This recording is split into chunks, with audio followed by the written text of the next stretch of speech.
Hey, I just got off the phone and off a call with Jon Ferrara from Nimble. Great CEO. He's built two very successful businesses, had an amazing exit, and he talks about different ways to generate leads and leads that are very highly likely to close.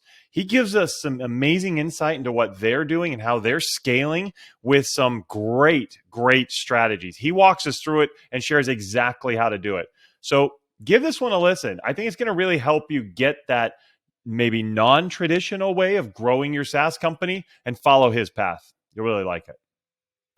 Welcome to SaaS Story in the Making, the podcast that features the people who made the software world what it is today and the leaders who are shaping the future of technology. Here's your host, Matt Wolach. Welcome to SaaS Story in the Making. This is Matt. I am your host, and I am so glad to have you here. Thank you very much for listening. Thanks for watching if you're on video on YouTube. And really super looking forward to today's session. I've got Jon Ferrara with me. Jon, how you doing? I'm good, Matt, and really excited to be here with you today. I think we're on this planet to grow, and I think we grow by helping other people grow. And what better way to do that than to have a conversation about something that I think is critical to people's success is the relationships they build and the brand they build. Your network and your brand are your net worth, they say.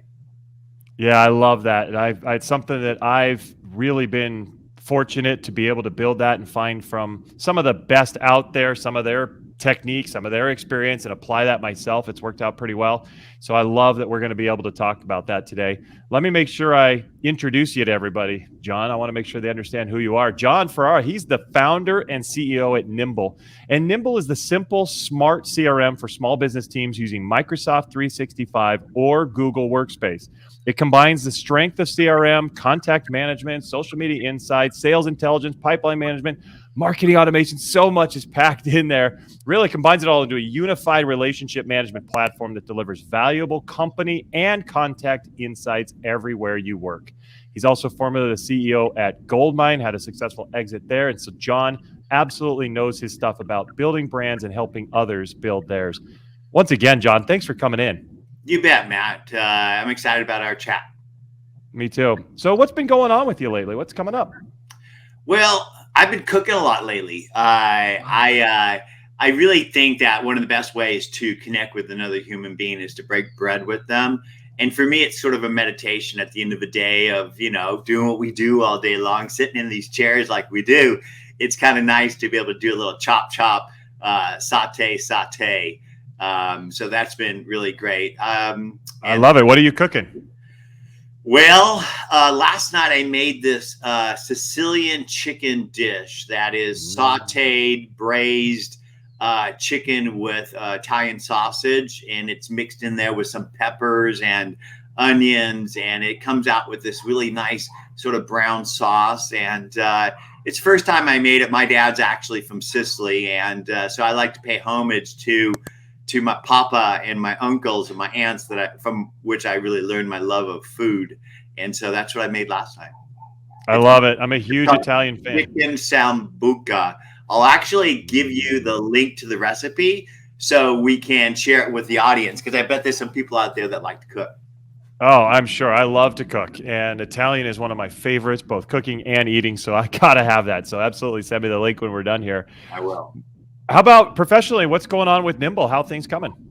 Well, one of the exciting things that we've been doing with Nimble is our partnership with Microsoft. I really believe that as a business today, you need to pick a business operating system. And today that's Google or Microsoft. Google Workspace, Microsoft 365. Because in order to function digitally as a business, even as a person, you need email, contact, and calendar as a foundation of your sort of workflow. And I know a thing or two about this because I actually invented Outlook before it existed. I'll tell you that story a little later. But back in the days of DOS, I don't know if you know what DOS is. Oh, yeah, I remember that. There was no program that integrated email, contact, and calendar, and sales and market automation. And I actually built the first one that did it, started that company on $5,000, grew it to $100 million a year plus in revenue, sold it when I was 40. And I did it by at first partnering with the trusted advisor of my prospect. That's the person that sold them the network the Novell reseller. And then Microsoft came in and they ate Novell by building an NT server. And I saw the writing on the wall. I partnered with Microsoft and integrated with their tools and drove adoption of their first-party products with my third-party product. And that's really how we scaled. And the funny thing is if you look at the parallels, Google Workspace or G Suite is Novell of this era. And Microsoft 365 is NT Server, small business server of this era. And I started out with Google G Suite and still work with them closely, but we're scaling as the simple CRM for Microsoft 365. They signed a global reseller agreement with us, and they're pushing us globally through their channel to their customers. And I'm really excited about what the opportunity that I see in front of us today. Yeah, no kidding. That sounds amazing. And I know a lot of our listeners are software founders, software leaders, and they're trying to create these types of partnerships. How did you do that? How did you, way back then, get your foot in the door with Microsoft? Well, I think that every technology company needs third-party solutions in order to fill out their portfolio of solutions to their customers, and also, in many cases, to drive adoption of their solutions. So think about this. Microsoft launched Small Business Server back in the 90s, and it was NT Server, SQL Server, and Exchange Server. Back then, people were using Novell for their server, Pop for their email, maybe IMAP, and they really weren't using SQL Server. Most applications were using DBase. So how do you convince customers, millions of them, to even look at Small Business Server, let alone adopt it? So we were able to see a few different opportunities in front of us. Number one is our customers needed to scale more. So they were looking for a database that would scale better than DBase because they had millions of records and hundreds of users. And they wanted something that was more secure operating system for a enterprise environment than Novell. And they were looking for a more secure, scalable email transport than Pop. And so we built Goldmine Enterprise, which required a seat of SQL Server, NT Server, and Exchange Server for every seat of Goldmine, which solved the need of our customers to scale, solved the need of our resellers to make $10 in every Goldmine dollar, and solved the need of Microsoft to sell their first-party solution and make it sticky, because nobody's going to buy SQL Server unless you had an application that called for it. And so we killed three birds with one stone, and it turned out to be a goldmine. And fast forward to today, when Microsoft was launching Microsoft 365, they were looking for partners. And if you think about it, most SaaS CEOs, they don't know who Microsoft is. They're all running on Google, and they don't know what a channel is. They're all selling direct and driving eyeballs with AdWords. So because I know history, I could understand the present and predict the future. I knew Microsoft would eat G Suite. And I knew that if I could integrate with their products, build relationships with the people, I would get access to opportunities and programs to not just help sell Microsoft 365, but I knew that Microsoft would roll out a whole series of things for businesses to put their data and their applications in the cloud. So if you think about what is NT Server and SQL Server, if not, it's Azure, right? So basically, if you could build integrations with Azure and the Power BI family of products and drive adoption of those things, you could become a really good partner with Microsoft. And here's the biggest problem. Microsoft resellers sell plumbing to plumbers. They sell IT infrastructure to IT decision makers. They don't sell cloud front and back office business solutions today. In fact, they don't even really use them that much. So Microsoft gives their resellers Dynamics. They give them Power BI, but they don't actually use it or sell it. So how can you transform Microsoft resellers into solution sellers? Well, shit, I did that with Novell and Microsoft resellers in the past. They were just selling the network. Then I taught them to sell business solutions on top, which transformed them and transformed their customers. So Nimble has built the relationships with Microsoft and the trust, and we're transforming their resellers, which means Microsoft is pushing the resellers to adopt Nimble, which then helps them to transform themselves and their customers. And this is a recipe that any ISV, any SaaS CEO can learn, because right now they're battling a race to the bottom by spending dollars on AdWords, driving those eyeballs into SDRs.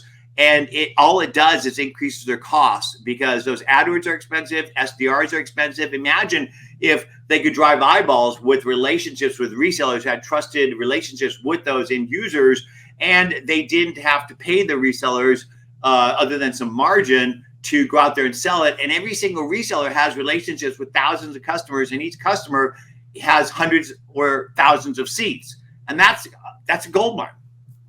Absolutely. And partner leads, anything that comes through a partner channel, absolutely has a much better chance of closing. Usually if you track and segment the lead sources, they close at a higher rate because people already said, hey, you should use this. You just trust us. You got the third party reference. Yeah. And in fact, man, if you think about that sort of trusted reference, you need to have your end user customer see and feel you from multiple directions. So you might do some PR influencer outreach to get people to talk about you. You might do integrations with other business ISVs like Microsoft or whoever who you integrate to, and they recommend you. Then what you want to do is you want to be able to get publications to write about you, and you get the resellers to recommend you, and you get end users to recommend you. And then if you mix in that a little bit of advertising where you do some type of, they see you in when they visit the website or whatever, they see you. And back in the day, I used to do airlines and radio. Today we use digital. Then they're feeling you 360 degrees. And that's what you want to do as a marketer, is to access your prospects and customers, and ideally their influencers. You want to build this brand for your company, and have that brand be touching your constituency from 360 degrees. Yeah, it's amazing. I love it. And speaking of your company, so there are lots of various CRM tools around. Yeah. How have you and the team at Nimble been able to differentiate and separate? So if you think about a typical CRM, there are sales operating systems for salespeople. So you look up Pipedrive or Salesforce, and they're basically sales tools. How many salespeople are typically in a normal company? Say I have 100 people. What do you think? How many? If the company's 100 people, maybe 5, 10 people. That's it. In sales. Right? That's it. But of the people at a company, how many people in that company touch the constituency around the company in order for it to grow? A lot of them, right? Yeah. Right. And so if you think about it, CRMs are tools for salespeople. They're not tools for the whole company. And they're tools to bag and tag customers. And in fact, most salespeople don't even use the CRM. They basically live in Google or Microsoft email, LinkedIn, and other tools. They feed the CRM because they have to.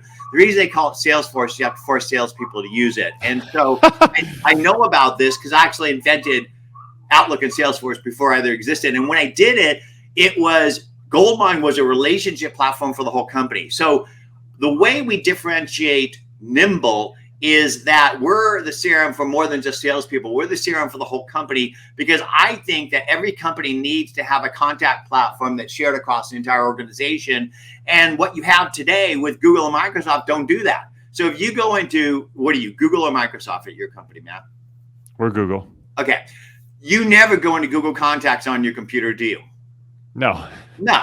You live in Google Mail and Google Calendar. Okay. Mm-hmm. So if you did go into Google Contacts, what you'd find is that your Google Contacts are yours, and every team member in your company has a separate Google Contact record. And those contacts aren't linked to the email or calendar, let alone the social interactions. And there's no data on the contact. So it's useless. Imagine if you had a contact record that automatically built itself from the contacts you already have in your business. And in your business, you've got siloed contacts. Every team member has a separate contact database in Google. Then you got contacts in whatever sales, marketing, customer service, and accounting application that you're using. And then a lot of your people in your company, if they're doing outreach, they're using spreadsheets for it because that's just what works. And so what Nimble does is it automatically unifies all the contacts from all those places into a cohesive whole. Then we enrich that contact with people and company data, so you don't have to Google them, you Nimble them. And then we synchronize every interaction that you and the team have had on email, calendar, and social. And then we work back where you work, because you don't want to go to the CRM to use it, and you don't have to work for the CRM. It should work for you by building itself and work with you where you live. Where do you live? You live in email. You live in LinkedIn. You live in whatever business application you're using in the particular moment. And so the way we differentiate Nimble is that Nimble is the CRM for the whole company, not just salespeople. And we're focused on relationships, not revenue. CRM stands for customer relationship management, not customer reporting management. Yet most CRMs are really command and control reporting tools. Finally, if you're going to build a relationship platform for the whole company, what's the key to scaling a company? You're a CEO, and you're gonna understand what I'm gonna tell you. Repeatable people, company, business processes, because it's really repeatable processes that will help you scale, whether it's hiring, onboarding, collecting money, outreaching on press or influencers, investors, biz dev, whatever you're doing. There's a series of things that you do. Let's call that a board with stages, with certain pieces of data that you need to collect to get through those stages. And so what do people do? There's 225 million global businesses. Less than 1% use any CRM. Most people's CRM is spreadsheets and email. Wow. So people use spreadsheets to do that, or they use things like Trello to try to manage these projects that they're doing.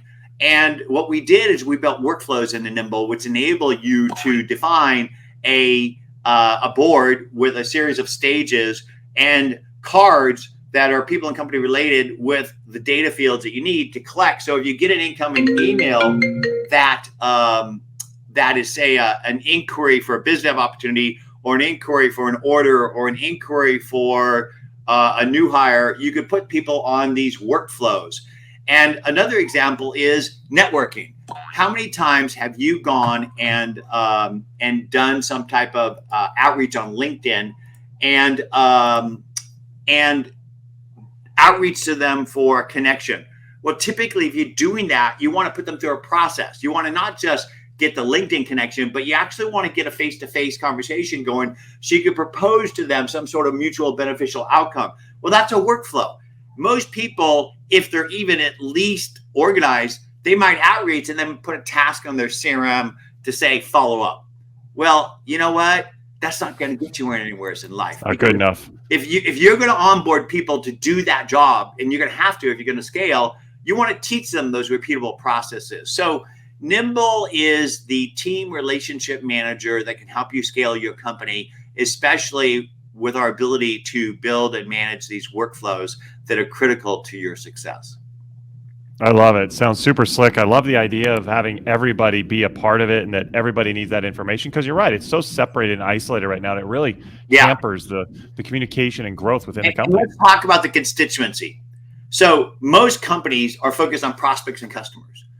But the reality is there's a community around your company that your entire company engages with: editors, analysts, bloggers, influencers, third-party developers, investors, advisors, biz dev partners, a whole wide variety of them.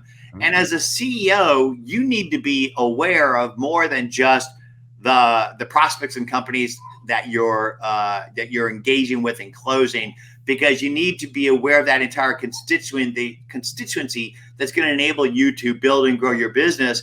And what I found is that it's more powerful when other people talk about you than when you talk about you. And so we have done a huge investment in Nimble on building relationships with the trusted advisors of our prospects. Some call those influencers. It's just the people that are the thought leaders in and around the areas of promise of our product and services. So thought leaders in social sales and marketing and entrepreneurship. We've basically built paid-forward relationships with them, turn them into Nimble users and Nimble evangelists for us. And we don't spend a dime on advertising, but we drive over 100,000 uniques per month to our website. Wow. And we have no salespeople, and they convert at around 5% to trial and 10% to paid digitally. That's phenomenal. I love that. So what are some of the steps that have helped you get to this point, Jon? I mean, it's been a long time building to it, and you put a lot of effort into it. And I know that these partner relationships have been amazing. It sounds like you've got a great ecosystem for getting a bunch of people interested in the product. What were some of the best things you've done along the way?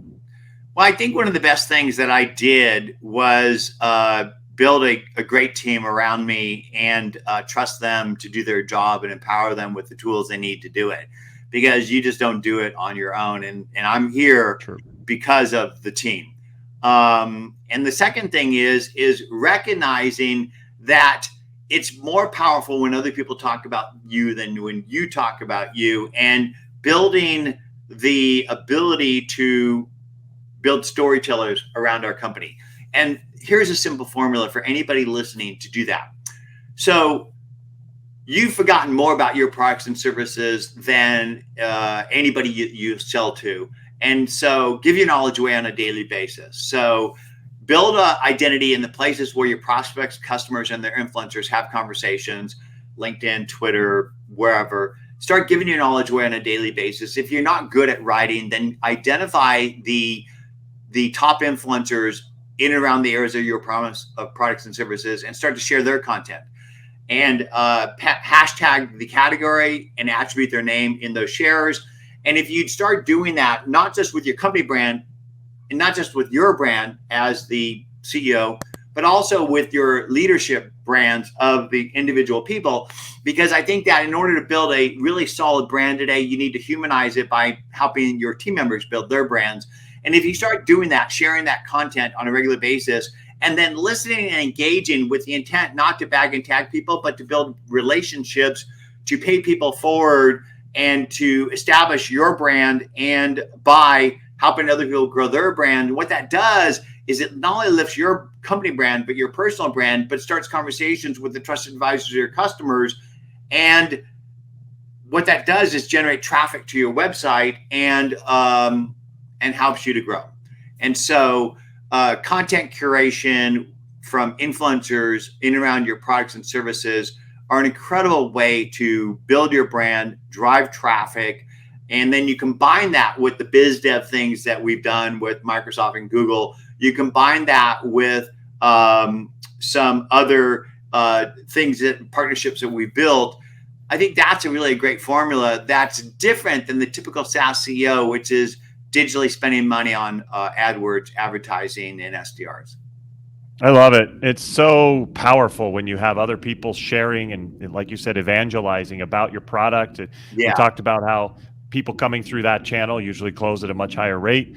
And you guys aren't spending all kinds of money on AdWords and Facebook and all this digital stuff that everybody else is trying. It sounds like you've found a great formula for getting a lot of people in, getting them excited, and getting them over the line. Yeah, it's really exciting to be able to generate organic traffic without having to spend the money on the AdWords to do it. Yeah, that's fantastic.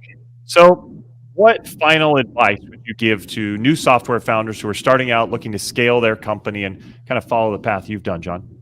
Well, I think one of the main things that you want to do is get really close to your customers, understand their pain and how you might solve it.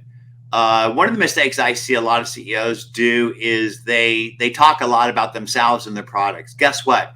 Nobody cares. Stop talking about yourself. Stop talking about your products. Start talking about how you can make other people better, smarter, faster, because people don't buy great products. They buy better versions of themselves. And so that's the main thing I would do, is put your customers at the center of your storytelling. Make them the hero. Teach them how they could be great. And I think that by doing that and then getting close to the customer and understanding what they like and don't like about your product and iterating with them, I think that's really the secret to success. And I'll tell you a brief story about a company called Cornerstone On Demand. So Cornerstone On Demand, if you Google it, I think they're worth $4 or $8 billion valuation. And they started out as a e-learning company on the East Coast, like Lynda. And they got venture funding, and they were selling a platform where you could put learning stuff up as a digital teacher. And they were getting some traction, but it wasn't enough. They saw that they were going to run out of money, and it wasn't really happening. But there was a segment of their customer base that was really adopting it and at scale. And they started looking at that customer base, and it turned out to be large enterprises that used to have server-based learning to grow their team members, HR departments. And so they started iterating with these people and really building around their needs. And today they're the top HR learning system for corporations worldwide. And they did it by dancing with their customers. And so I think a lot of CEOs out there aren't close enough to their customers. And I think if I was a CEO today giving advice to other CEOs, which I am, I'd go sit in the customer service department. I'd take phone calls. I'd really get close to those customers, because you need to make the decisions in regards to product roadmaps and the stories that you tell. And you're not going to feel it if you're not in the trenches with your team. I love it. I think it's fantastic. It's something I believe for a long time is you really have to know your buyer and your customer in order to understand how to develop the roadmap, like you said, marketing messaging, even your sales presentation, everything is mapped around your understanding of the customer. And if you don't know them, then you're going to be lost and they're going to be lost. And so I think that's amazing advice, John. And you have shared so many nuggets of gold. No wonder your former company is called Goldmine, because you bring it. So I really appreciate that. How can everybody learn more about Nimble and what you're doing? Well, here's one last piece of advice. First off, if you want to know how you can connect with me, Google me. My name is Jon space Ferrara, and you'll see my various identities show up on that first page. But what I recommend that you do is Google yourself, because people are going to Google you before they meet with you. And if you don't show up on the first page, it's a problem. And you can control that by actually going and building a Wikipedia page about yourself and your company. It's free and it's easy. Just follow the guidelines, because if you don't do it properly, they'll pull your page down. And so if you Google me, just go ahead and reach out to me on whatever channel is most comfortable for you. And I'll even make it easier for you. My email is jon@nimble.com. So there's no excuse. If you feel the need or desire to connect with me, there's my contact info. And if you go to nimble.com and try our product out and you decide that you do like it after the 2-week free trial, I'll give you 40% off your first 3 months. Just use the code JON40 when you become a subscriber. Very cool. Well, you heard it here, guys. John is giving you 40% off of his product, JON40, for the code. John, this has been amazing. Thank you so much for coming on the show. You bet, Matt. It was a real pleasure, and always great to connect with another SaaS CEO. I'm really excited about the fact that you are out there inspiring and educating your constituency, and at the same time building your brand and your company brand. So kudos to you. Thanks a lot. I really appreciate it. It's a lot of fun for sure. I also enjoy talking with my customers and my partners. I think it's really great. And this ecosystem we have within the SaaS world is definitely fun and interesting. So thanks for being a big part of it. You bet, Matt. Thank you. And thank you guys for coming. Thanks for listening. Thanks for watching. Make sure you are subscribed to the show. You don't want to miss out on any more amazing innovators and leaders like John. So hit that subscribe button. That way you're going to get notified of everything. And if you like this, please give a like and a rating and a review. I want to see those so I can make sure that we're directing content towards what you need. So thank you very much for coming. Thanks for watching. We'll see you next time. Take care.